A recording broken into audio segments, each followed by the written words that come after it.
다 같이 기도하시겠습니다. 교회의 머리가 되시는 예수 그리스도께서 죽음에서 부활 승천하신 후에 언약의 말씀대로 보내신 진리의 보혜사 성령을 통해 창세전 영원한 때에 구원하기로 예정하신 자들을 말씀으로 부르셔서 성령으로 거듭나게 하시고 성경을 깨닫게 하여 처녀 몸에서 나신 예수님이 구약의 언약대로 오신 그리스도이심을 확실히 알고 믿게 하심으로 전능하신 하나님이 언약의 말씀대로 성취하시는 여호와이심은 물론 그 존재하심과 속성들을 깊이 깨달아 알고 경외하며 섬기게 하시고 그들로 그리스도 안에서 서로 사랑의 교제를 나누며 함께 선한 일을 도모하고 마음과 뜻을 다하여 은사를 따라 살게 하심으로 교회의 체제를 갖추어 선한 싸움에 응전케 하셔서 최후로 거두실 승리를 통해 그리스도 자신은 물론 여호와 하나님의 영광을 지으신 온 우주에 영원토록 선포하신다. 전능하시고 자비로우신 여호와 하나님 아버지, 코로나 재앙으로 어려움을 겪고 있는 시대에 살게 하시되 세상 속에 내어버려 두지 않으시고 말씀으로 힘을 주시며 변함없는 절대가치인 말씀을 듣게 하시니 모든 것 감사할 뿐입니다. 오늘도 영원하신 하나님과 동행하는 하루가 될 수 있도록 인도해 주시기를 원하며 예수님 이름으로 기도드렸습니다. 아멘. 오늘은 마태복음이에요. 마태복음은 신약은 2편으로 되어 있어요. 1편은 예수에 의한 성취이고 2편은 성령에 의한 성취. 이렇게 2편으로 되어 있는 중에 1장, 예수에 의한 성취는 4장으로 되어 있어요. 그 중에 1장은 직임에 의한 성취, 마태복음. 그 다음에 2장은 신분에 의한 성취, 마가복음. 그 다음에 3장은 누가복음, 사역에 의한 성취. 그 다음에 4장은 요한복음, 본성에 의한 성취. 이렇게 예수에 의한 성취는 마태, 마가, 누가, 요한 4장으로 되어 있어요. 그 가운데 요절을 보면 각 1장, 2장, 3장 내용의 전체적인 내용을 우리가 알 수가 있어요. 마태복음의 요절은 1장 1절이에요. 1장 1절의 내용은 아브라함과 다윗의 자손 예수 그리스도의 세계라. 이것이 마태복음의 요절이고 신분에 의한 성취인 마가복음의 요절은 9장 31절이에요. 이는 제자들을 가르치시며 또 인자가 사람들의 손에 넘겨 죽임을 당하고 죽은 지 사흘 만에 살아나리라는 것을 말씀하시는 연고더라. 이것이 마가복음의 요절이고요. 그 다음에 사역에 의한 성취인 누가복음의 요절은 2장 11절이에요. 오늘날 다윗의 동네에 너희를 위하여 구주가 나셨으니 곧 그리스도 주시니라. 그 다음에 본성에 의한 성취인 요한복음의 요절은 16장 28절이에요.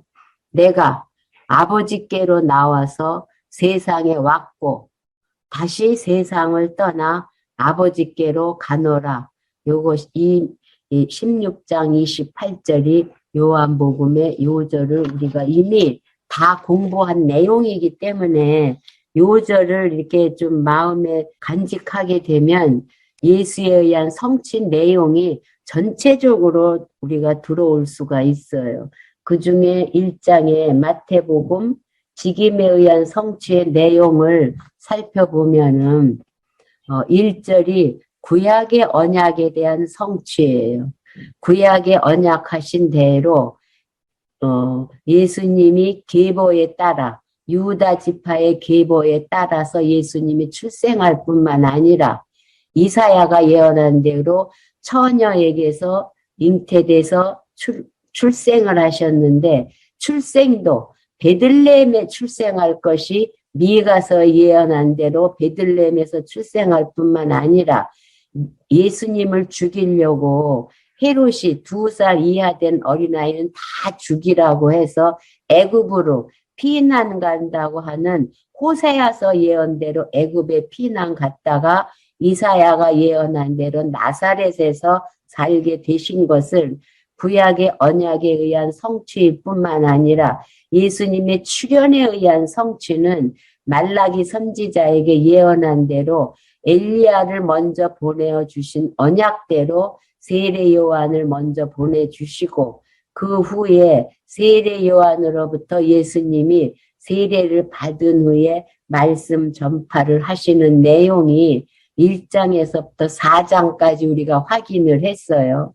그 다음에 2절 선지자 직임에 의한 성취예요. 선지자 직임에 의한 성취에서는 말씀과 표적에 의해 성취를 해요.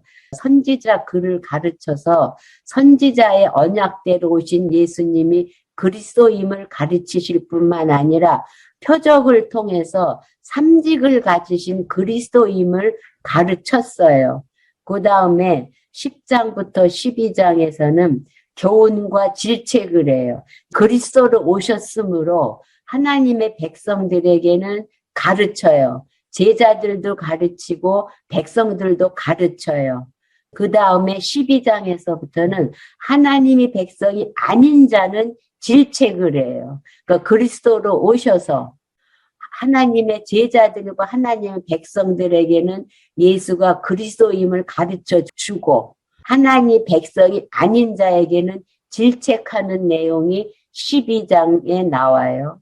12장 1절에서부터 8절을 보면은 안식일에 대해 오해하는 바리새인들을 말씀으로 질책을 해요. 그때에 계속 예수님이 제자들을 가르치고 하나님 백성이 아닌 자를 질책할 때는 그 서두에 그 때가 나와요. 이 때는 어디로 가면 제일 큰 그림을 그려지냐면 전도서에서 창세전에 작정하신 뜻은 1차에 오차도 없이 그때에 그대로 이루어지게 되어 있어요. 그래서 때가 나면 전도서를 상기하면은 더 정확하게 큰 그림을 그릴 수가 있어요. 예수님이 내 짐은 가볍고 너의 마음이 쉼을 얻는다. 그렇게 가리키고 그때에 예수께서 안식일에 밀밭 사이로 가셔요. 가니까 제자들이 배가 고파서 이삭을 잘라 먹는 것을 바리새인들이 보았어요. 바리새인들이 보고 예수께 뭐라고 하냐면 당신의 제자들이 안식일에 하지 못한 일을 한다고 고발을 하는 거예요. 원래 안식일에는 보리 이삭을 잘라 먹는 거는 죄가 아니고 낫을 대서 베어가면 죄예요. 그렇게 신명기에서 모세가 율례를 가르칠 때도 가르쳤고 레위기 때도 다 이미 가르쳐준 내용인데 이 바리새인들이 그 율법을 더 세밀하게 자기네들끼리 법을 바꾼 거예요. 미리삭을 잘라 먹어도 죄가 된다. 자기네들이 율법을 바꾸어가지고 오해하고 있어요. 그러니까 예수님의 대답이 다윗이 자기와 그 함께한 자들이 시장할 때 한 일을 잊지 못하였느냐. 그가 하나님의 전에 들어가서 제사장 외에는 자기나 그 함께한 자들이 먹지 못하는 진설병을 먹지 아니하였느냐. 다윗이 사울에게 쫓겨갈 때에 먹을 거 하나도 없이 400명 제자들 데리고 갔어요. 갔을 때에 아히멜렉이 제사장으로 있는 곳에 가서 다윗이 먹을 거를 달라고 하니까 제사장 먹는 항상 있는 뜨뜻한 떡분이 없다. 근데 그것을 다윗이 먹었단 말이에요. 그거 의미를 너네들이 모르는 애는 거예요. 다윗은 왕으로서 제사장만 먹어야 할 제사장 음식을 다윗이 먹었는데 그것은 장차 만왕의 왕으로 오실 그리스도에 대한 모형이 다윗이고 만왕의 왕으로 오셔서 제사장 직임을 다 성취하실 그 모형인데 너네 그 구약의 의미를 모르느냐 이래 질책을 하시면서 또 안식일에 제사장들이 성전 안에서 안식을 범하여도 죄가 없음을 너희가 율법에서 읽지 못하였느냐는 거예요. 안식일에 제사장들이 쉬는 게 아니고 안식일에도 번제를 드리라고 언약이 되어 있어요. 안식일에 제사장들이 일을 한다는 거예요. 그러면서 내가 너희에게 이르노니 성전보다 더 큰 이가 여기 있다는 거예요. 이 성전보다 더 큰 이가 여기 있다는 것은 너희들이 성전에서 제사 드릴 때에 제물과 제사장이 제물을 가지고 성전에서 제사를 드리는데 그 모형적인 언약을 이루는 그리스도가 여기 있다. 이렇게 설명을 해요. 그러면서 예수님이 뭐라고 하냐면 나는 자비를 원하고 제사를 원치 않노라 하신 뜻을 너희가 알았다면 호세아가 이스라엘을 이 역사 말기에 형식적인 제사를 지내는 거 난 원치 않고 여호와를 알고 서로 이웃끼리 사랑하는 것을 원한다고 호세아가 예언을 했는데 너희들 그 의미를 모르느냐 그 의미를 알았더라면 무죄한 자를 죄로 정치 아니하리라. 여기 무죄한 자는 미리삭을 끊어먹은 제자들을 말해요. 너희가 안식의 의미를 정확하게 알았다고 하면은 미리삭 따먹었다고 내 제자들을 정죄하지 않았을 거다. 인자는 나는 예수님 자신은 안식일에 내가 주인이다 이러는 거예요. 안식일의 주인이라는 것은 지난번에 11장 끝에서 가르쳐 주었어요. 예수님이 지는 멍에는 쉽고 짐은 가볍다는 거예요. 예수님이 모든 죄의 짐을 다 지어서 너에게는 영혼의 평안함을 준다. 이렇게 가르친 대로 나는 안식의 주인이다라고 하는 것은 예수님 그리스도께서는 택한 백성들을 죄의 종에서 벗어나서 참 안식을 누리게 하는 나는 안식에 내가 주권자다. 이렇게 안식일에 대한 오해하는 바리새인들을 말씀으로 질책을 해요. 그러면서 9절부터 13절은 안식일로 송사하려는 자들을 손 마른 자를 고치면서 질책을 해요. 안식의 주인이니까 안식일에도 구약의 제사장들도 안식일에도 번제를 드렸어요. 그 안식의 주인이니까 안식일에도 일을 하신다는 거예요.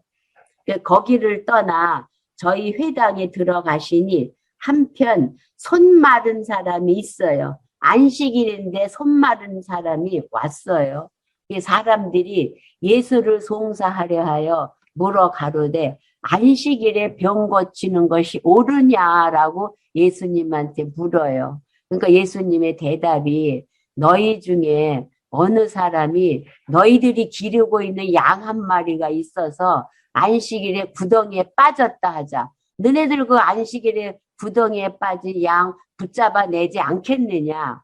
사람이 양보다 얼마나 더 귀하냐. 사람이 짐승보다 귀하지 않냐. 그러므로 안식일에 선을 행하는 것이 옳으니라 하시고 선은 하나님이 기뻐하시는 일, 손 마른 자를 고쳐주는 그 일이 옳다 하시고 이에 그 사람에게 이르되 손을 내밀라 하시니 저가 내밀으니까 다른 손과 같이 그 마른 손이 다 회복을 해 주셨어요.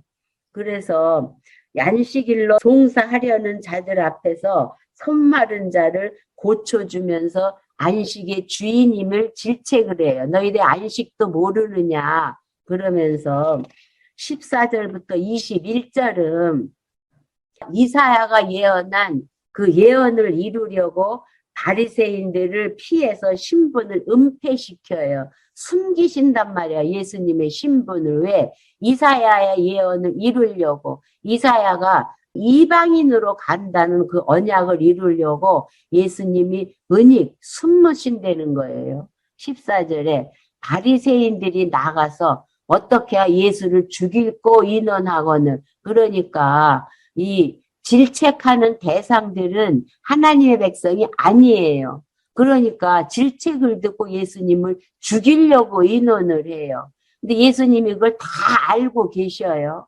그래서 거기를 떠나가시니 사람이 많이 쫓는지라 예수께서 저희 병을 다 고쳐주셔요. 그러니까 표적인 거예요. 믿음과 상관이 없어요. 예수가 그리스도임을 증거하기 위해서 병을 다 고쳐, 믿음하고 상관이 없어요. 그리고 병을 다 고쳐줄 뿐만 아니라 예수님 자신을 나타내지 말라고 경계해요. 숨으셔요. 왜 숨으시는 이유를 말을 해요. 왜 숨기냐면 선지자 이사야 말씀하신 바, 이사야가 뭐라고 예언하냐면 보라 나의 택한 종 곧 내 마음에 기뻐하는 바 나의 사랑하는 자로다. 이건 누구를 말하냐면 고레스를 말해요.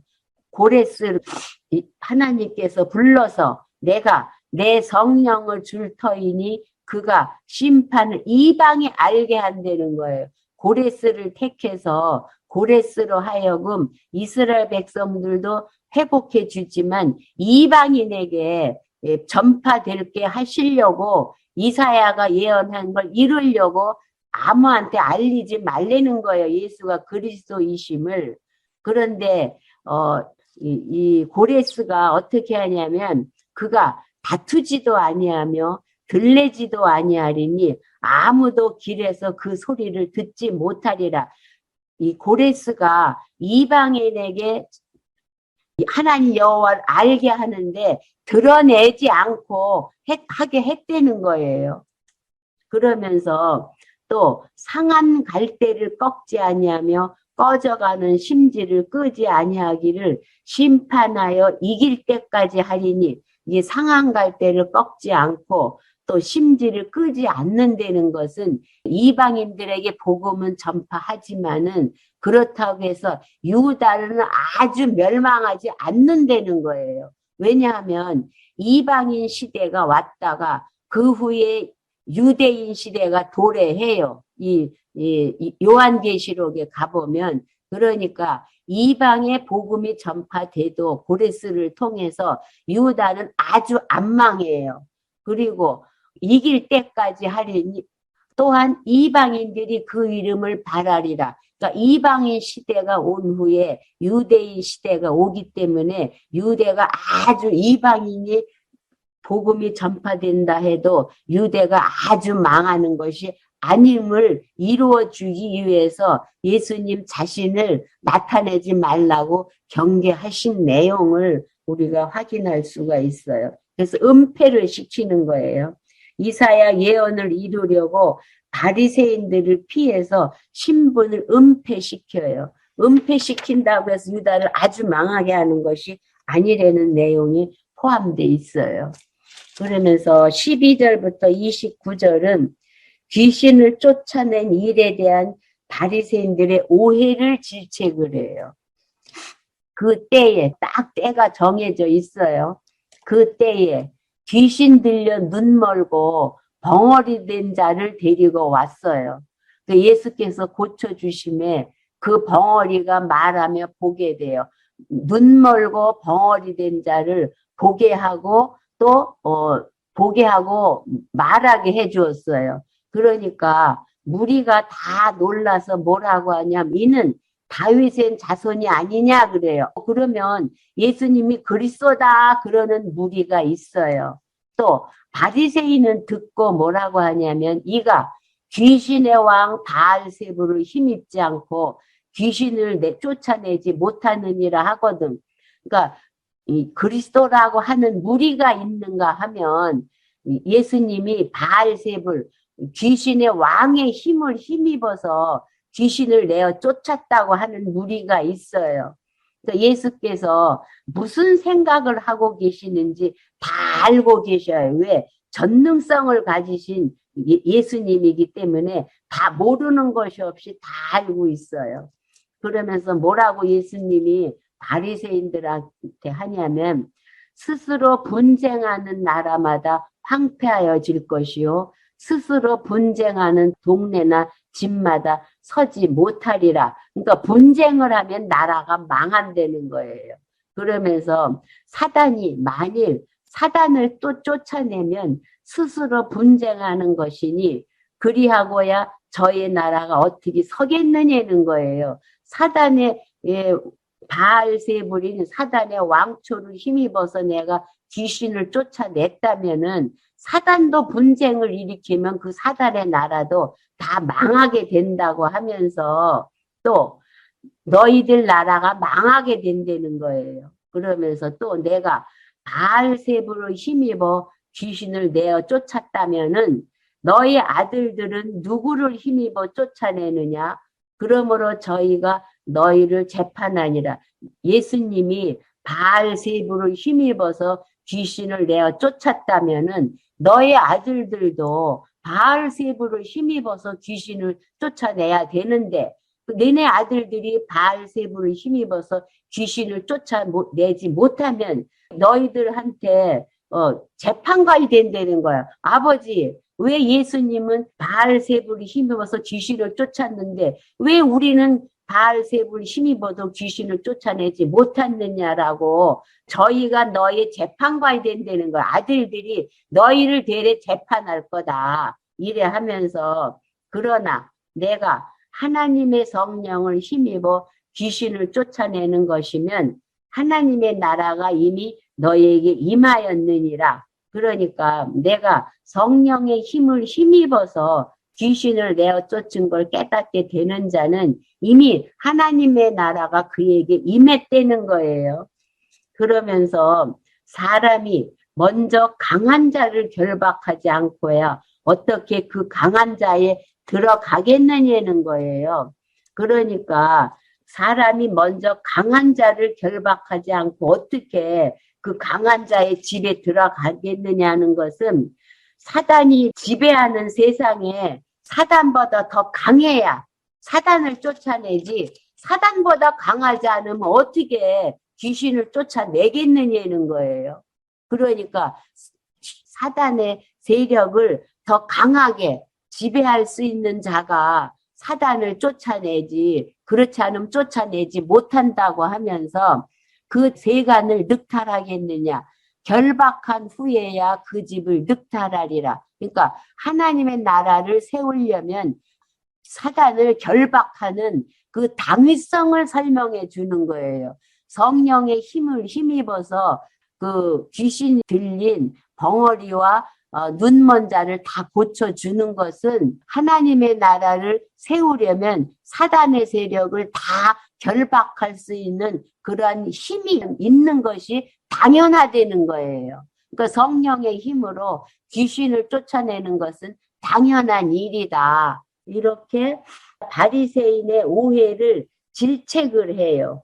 그 다음에 바리새인의 언행을 또 질책을 해요.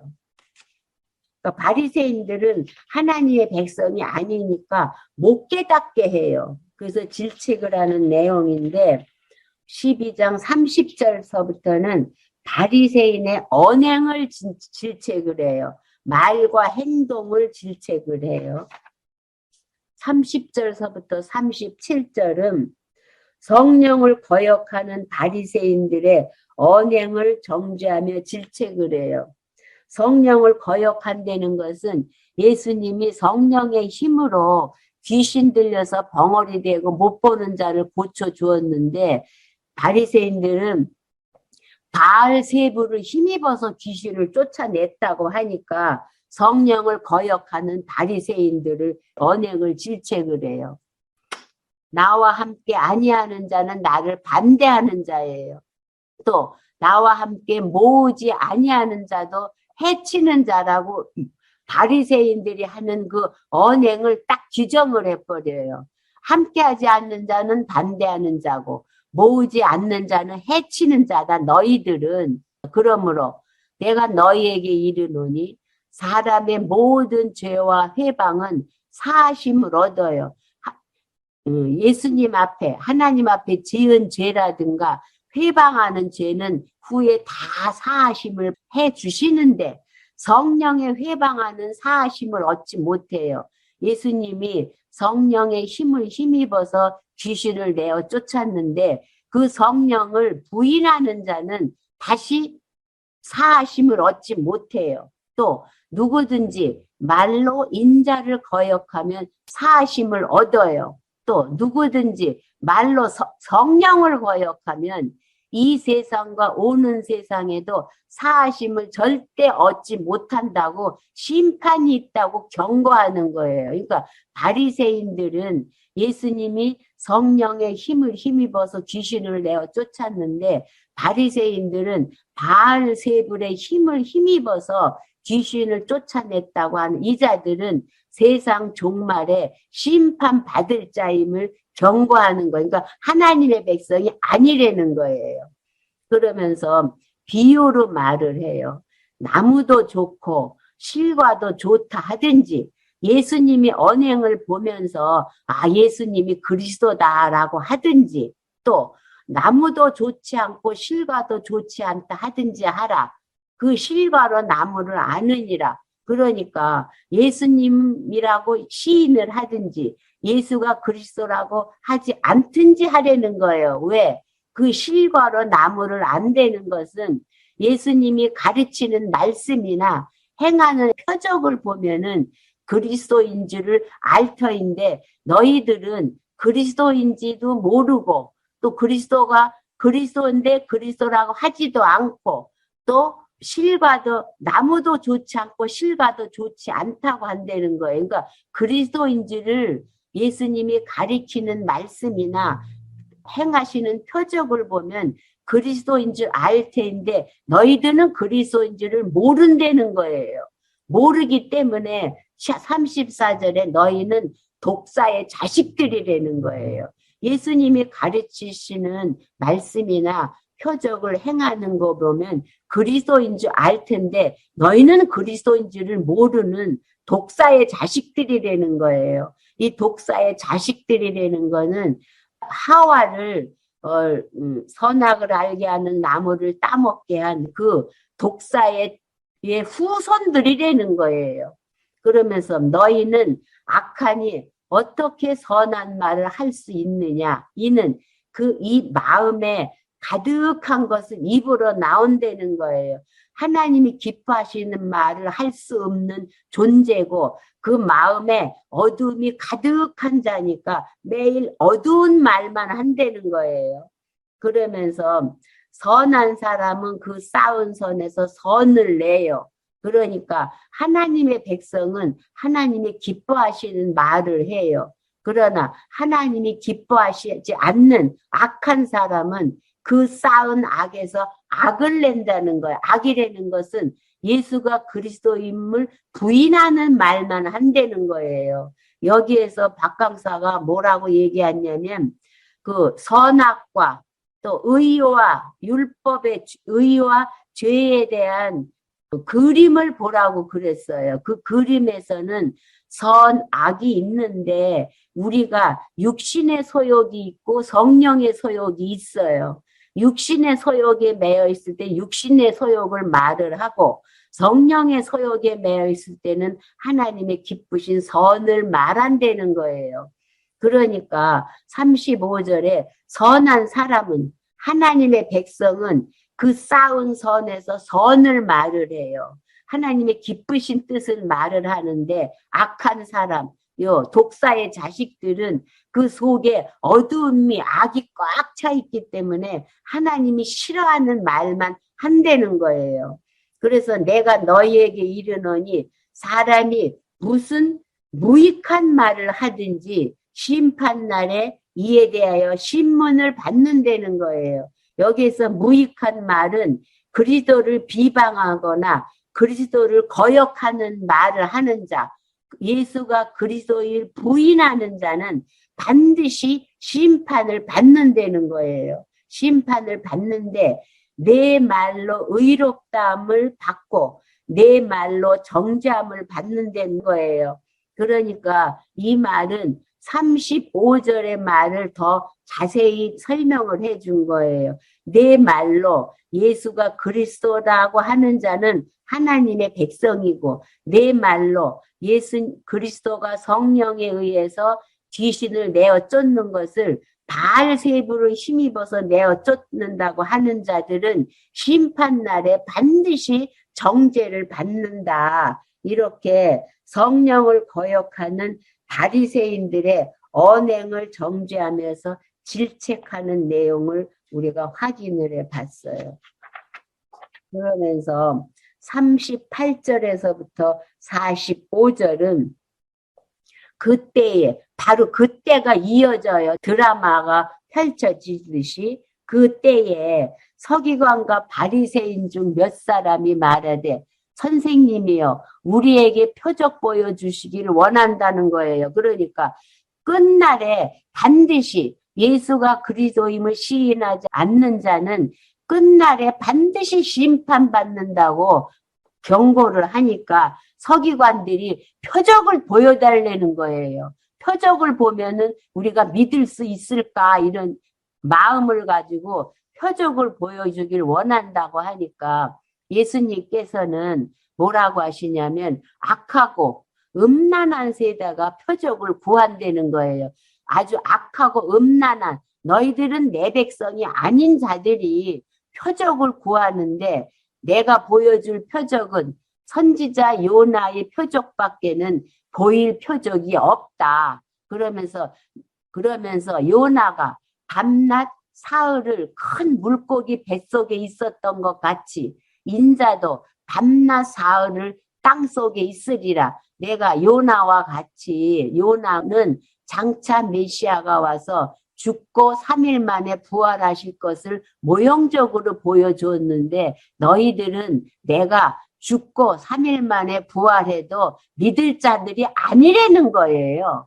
그러면서 너희들은 심판 때에 니느웨 사람들이 일어나 이 세대 사람들을 정죄하리니 왜 니느웨 사람들이 이 바리새인들을 정죄하느냐면 그들이 요나의 전도를 듣고 회개하였으며니와 요나보다 더 큰 이가 여기 있느니라.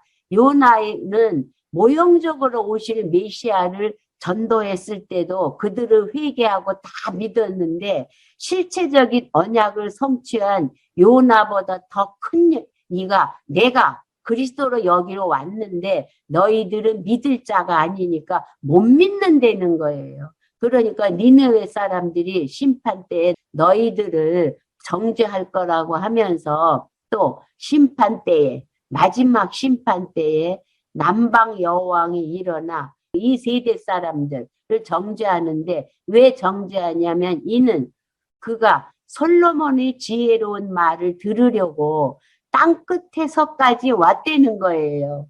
그러니까 모형적인 언약을 들으려고 땅 끝에서도 솔로몬을 보러 왔는데 그런데 지혜로운 말을 들으려고 땅 끝에서 왔는데 솔로몬은 모형이지만 실체인 나는 그리스도로 이 땅에 와서 내가 더 큰 이가 여기 있다는 거예요. 나는 실체적으로 그리스도의 직임을 다 성취한 그리스도인 내가 여기에 있다. 그러면서 훗날에 이 바리새인 택한 백성이 아닌 바리새인들은 니느웨 사람이나 남방 사람들이 너희들을 다 정죄할 거다. 실제로 그리스도가 왔는데도 너희들이 몰라 보니까 정죄한다고 하면서 너희들은 더러운 귀신이 사람에게서 나갔을 때에 이 더러운 귀신이라는 거 이 독사의 자식들을 말을 하는 거예요. 독사의 자식들, 더러운 귀신이 사람에게서 나갔을 때에 물 없는 곳으로 다니며 쉬기를 구하되 얻지 못해요. 이 독사의 자식들, 더러운 귀신이 들린 이 바리새인들은 자기네들 나름대로의 유대 백성들을 자기네 나름대로의 귀합을 할래도 그게 잘 안 돼요. 안 되니까 그래서 이에 가로되 내가 나온 내 집으로 돌아가리라 하고 와보니 그 집이 비고 소재되고 수리되었거늘 다 자기네들 나름대로의 더러운 귀신 들린 사람들끼리 더 기합을 더 다시 해보려고 해요. 그래서 더 견고하게 갖추는 거예요. 어떻게? 가서 저보다 더 악한 귀신 7을 데리고 들어가서 거하니까 그 사람의 나중 형편이 전보다 더욱 심하게 된다는 거예요. 더 악화된다는 거예요. 그러니까 더러운 귀신이 들려서 예수가 그리스도임을 모르는 이 바리새인들이 더 기합을 하려고 해도 더 나빠진다는 거예요. 그러니까 이 악한 세대가 또한 이렇게 되리라. 더 왜 악해지냐면은 예수를 십자가에 죽을 계획을 했잖아요. 아까도 바리새인들이 더 악해져서 예수님은 십자가에 못 박게 될 정도로 더 악해진다는 거예요. 이 악한 세대가 또한 이렇게 되리라. 더 악해져 가지고 예수를 십자가에 못 박을 만큼 더 악하게 될 것을 예수님이 다 알고 질책을 하는 내용인 거예요. 아무리 이 독사의 자식들, 이 더러운 귀신 들린 자들이 더 기합을 해서 악해져 가지고 그리스도를 십자가에 못 박을 정도까지 악하게 될 것을 예수님이 다 알고 질책을 해요. 그래서 46절에서 50절까지 하나님 나라의 백성임을 가르쳐 주는 거예요. 그러면 바리새인들, 이 독사의 자식들, 더러운 귀신 들린 자들은 하나님의 나라의 백성이 아니라는 거예요. 이 46절에 보면 예수께서 무리에게 말씀하실 때에 그 바리새인들을 채찍할 때에 바리새인들은 더 악해져서 예수님은 십자가에 못 박게 될 정도로 악해진다고 그때에 모친과 동생들이 예수께 말하려고 밖에 섰어요. 왜? 예수님이 자꾸 귀신 들렸다고 하니까 오신 거예요. 그래서 한 사람이 예수께 여짜오되 보소서 당신의 모친과 동생들이 당신께 말하려고 밖에 섰나이다 라고 예수님한테 말하니까 말하던 사람에게 예수님이 뭐라고 하냐면 누가 내 모친이며 내 동생이냐는 거예요. 손을 내밀어 제자들을 가리켜 가라사대 나의 모친과 나의 동생들을 보라는 거예요. 그러면서 누구든지 하늘에 계신 내 아버지의 뜻대로 하는 자가 내 형제요, 자매요, 모친이라 하는 거예요. 그러니까 바리새인들은 하나님의 나라 백성이 아니라는 거예요. 그래서 어디하고 연결이 되냐면 직위와 직무예요. 직위라는 것은 선지자 직위를 가지고 계시기 때문에 선지자 직무를 행하신다는 거예요. 직위와 직무라는 것은 선지자 직을 가지고 계시기 때문에 선지자의 그 직무를 행하신다는 내용인 거예요. 그 중에 비유로서 직위를 행사를 하셔요.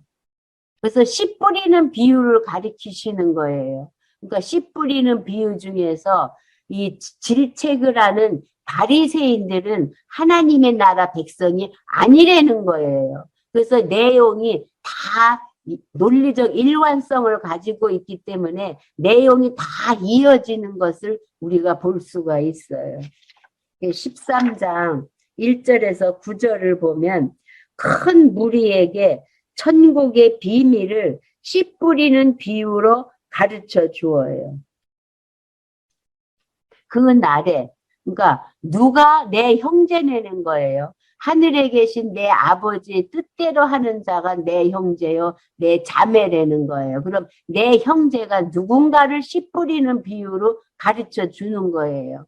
그날에 예수께서 집에서 나가서 바닷가에 앉아요.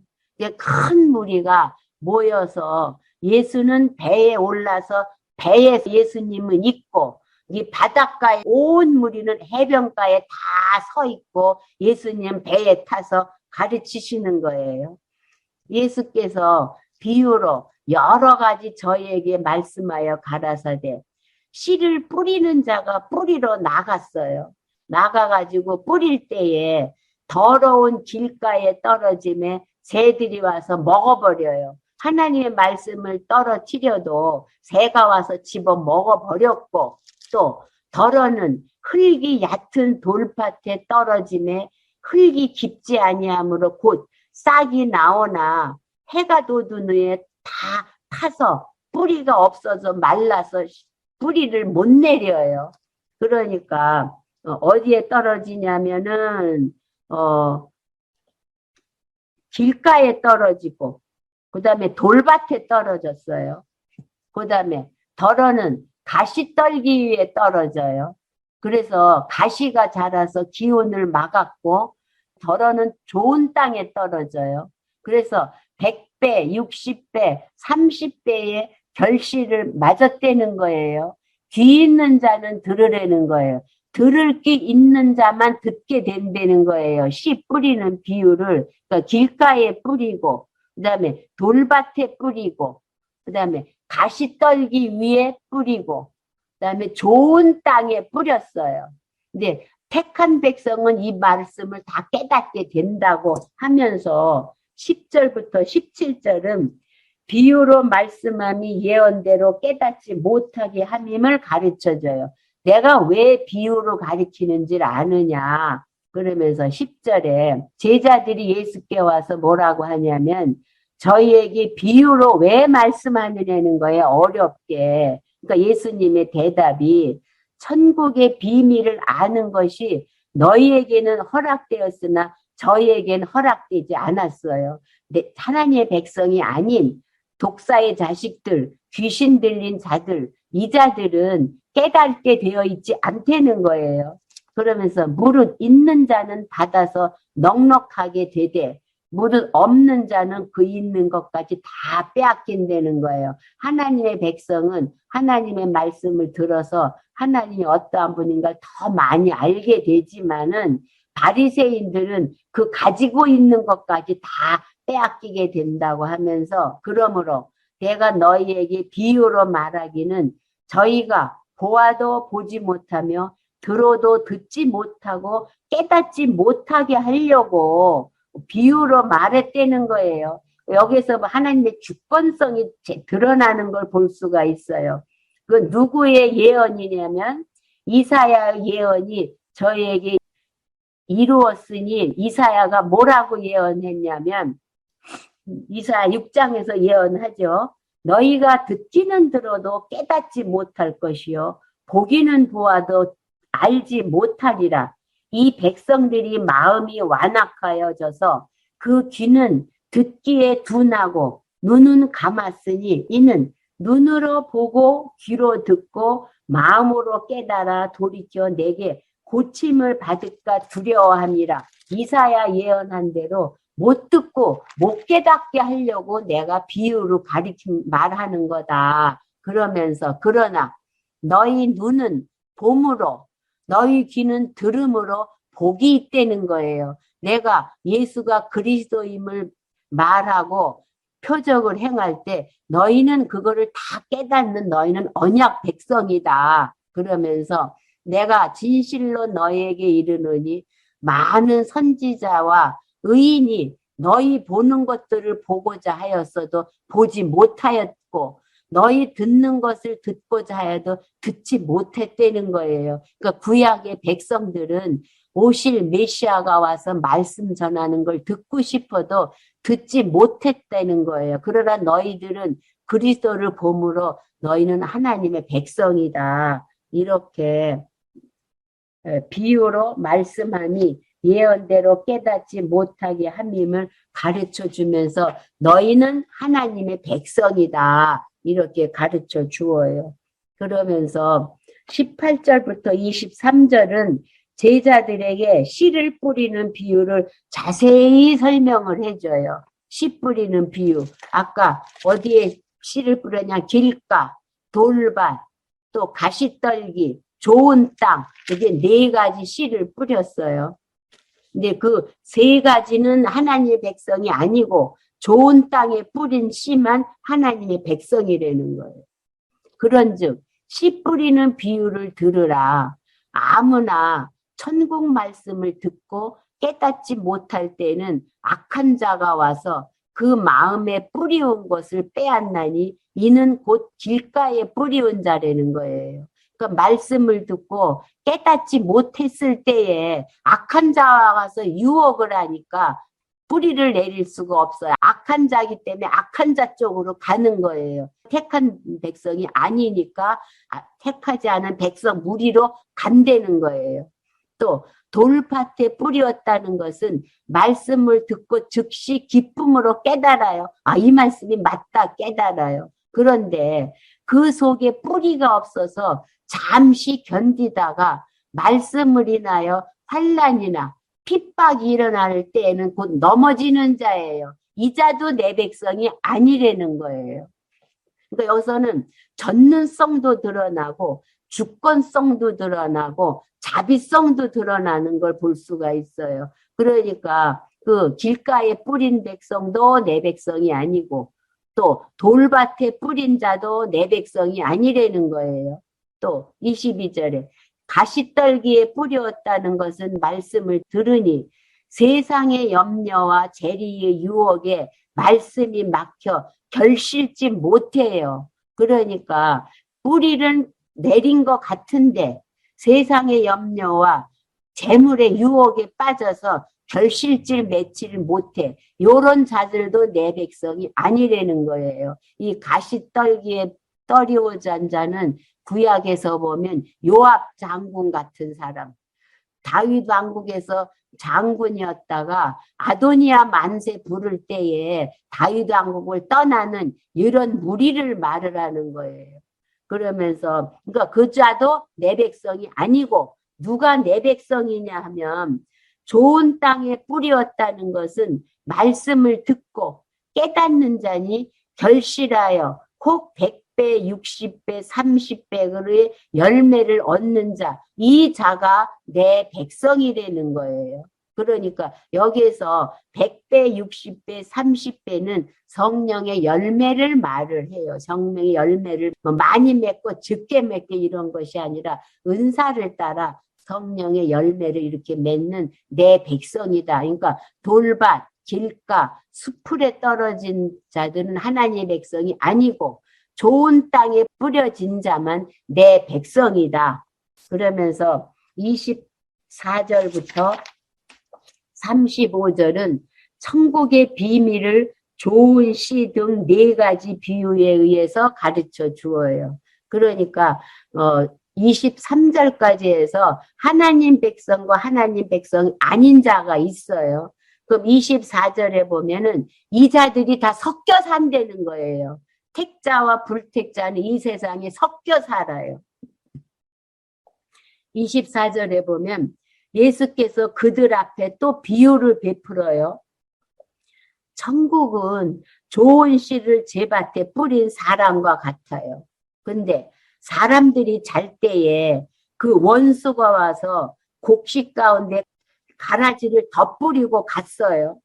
그래서 씨를 뿌렸을 때는 가라지가 있는지 몰라요. 모르는데 싹이 나고 결실할 때에 가라지도 보여요. 싹이 나니까 가라지가 보여요.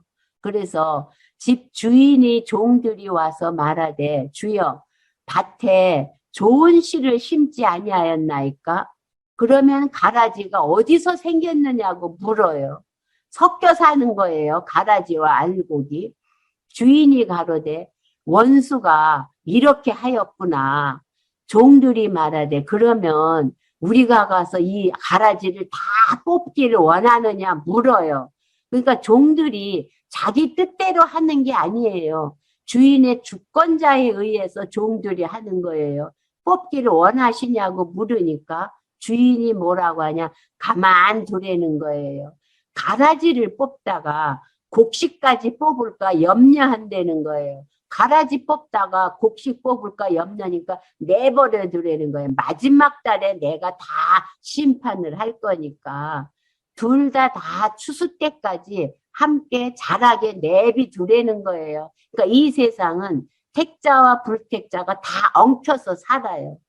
추수 때에 내가 추수꾼들에게 말하기를 가라지는 먼저 거두어 불사르게 단으로 묶고 불사르게 단으로 묶어서 불사르게 되고 또 곡식은 모아 내 곡간에 넣어라 하신다는 거예요. 마지막 심판 때에 가라지는 우리가 쉽게 말하면 지옥으로 보내고 또 알곡은 하나님 천국으로 다 보내게 해준다. 이렇게 가르치면서 31절에 또 비유를 베풀어서 뭐라고 하냐면 천국은 마치 사람이 자기 밭에 갖다 심은 겨자씨 한 알 같아요.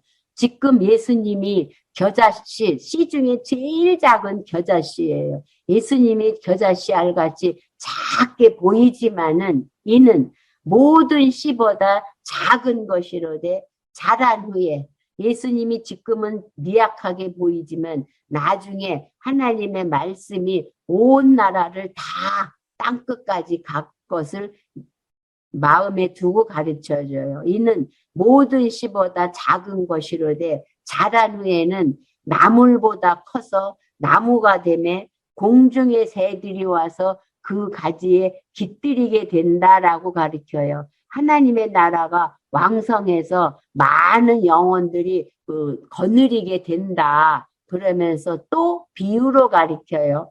천국은 마치 여자가 가루 서말 속에 갖다 넣어 전부 부풀게 한 누룩과 같다는 거예요. 그러니까 천국은 장차 하나님의 나라가 왕성해져서 많은 영혼이 깃들게 될 것을 비유로 가르치면서 예수께서 이 모든 것을 무리에게 비유로 말씀하시고 비유가 아니면 아무것도 말씀하지 않으셨으니 왜 그렇게 비유로 말씀하셨냐면 이는 선지자로 말씀하신 바 내가 입을 열어 비유로 말하고 창세로부터 감추인 것들을 드러내리라. 왜냐하면 하나님의 백성만 듣게 하려고 구약에 예언한 대로 비유로 말씀하셨다는 것을 가르쳐 주시는 내용이 35절까지예요.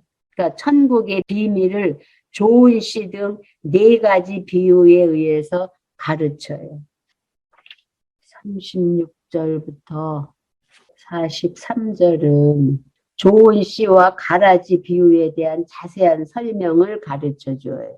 36절 보면 이에 예수께서 무리를 떠나사 집에 들어가시니 제자들이 나와 가로되 밭의 가라지의 비유를 우리에게 다시 설명해 달라고 그래요. 그러니까 뭐라고 하냐면 좋은 씨를 뿌리는 이는 인자요. 또 밭은 세상이고 좋은 씨는 천국의 아들들이고 가라지는 악한 자의 아들이다. 그러니까 좋은 씨는 하나님의 백성이고 가라지는 하나님의 백성이 아니다라고 하면서 가라지를 심은 원수는 마귀요. 추수 때는 세상 끝이요. 추수꾼은 천사들이니 그런즉 가라지를 거두어 불에 사르는 것 같이 세상 끝에는 다 그렇게 이루어진다고 하면서 인자가 그 천사들을 보내리니 저희가 그 나라에서 모든 넘어지게 하는 것과 그 불법을 행하는 자를 다 거두어 내어서 풀무불에 던져 넣으리니 거기서 울며 이를 갈미 있으리라. 그때에 의인들은 자기 아버지 나라에서 해와 같이 빛나리라. 귀 있는 자는 들으라. 그러면서 귀가 있는 하나님의 백성만 깨닫지 그냥 귀라고 해서 다 듣는 귀가 아니라는 거예요. 여기서 보면 하나님의 전능성, 주권성, 자비성이 다 드러나는 것을 우리가 확인할 수가 있어요. 다음에 44절부터 다음에 할게요. 13장 44절. 주기도문으로 마치겠습니다. 하늘에 계신 우리 아버지, 이름이 거룩히 여김을 받으시오며 나라의 임하옵시며 뜻이 하늘에서 이룬 것 같이 땅에서도 이루어지이다. 오늘날 우리에게 일용할 양식을 주옵시고 우리가 우리에게 죄 지은 자를 사해 준 것 같이 우리 죄를 사하여 주옵시고 우리를 시험에 들게 하지 마옵시며 다만 악에서 구하옵소서. 대개 나라와 권세와 영광이 아버지께 영원히 있사옵나이다. 아멘.